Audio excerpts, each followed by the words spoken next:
શિનોર તાલુકાના મોટા કરાના ગામે નકલી પોલીસ બનીને આવેલા 3 ઈસમોને શિનોર પોલીસે ઝડપી કાયદેસરની કાર્યવાહી હાથ ધરી છે।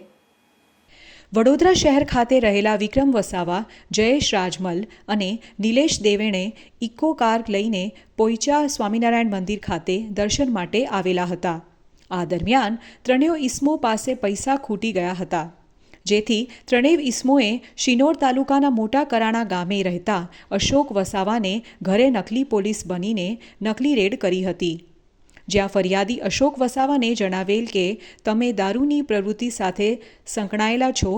તેમ પૈસાની માંગ કરી હતી। જોકે ફરિયાદી અશોક વસાવાને ત્રણેય ઈસમો ઉપર શંકા જતા બનાવ અંગેની જાણ શિનોર પોલીસને કરી હતી,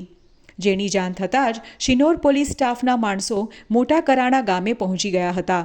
જ્યાં નકલી પોલીસ બનીને આવેલા વડોદરા શહેરના ત્રણેય ઈસમોને ઝડપી ગુનામાં વપરાયેલ ઇકો કારને શિનોર પોલીસે કબજે કરી કાયદેસરથી કાર્યવાહી હાથ ધરી છે।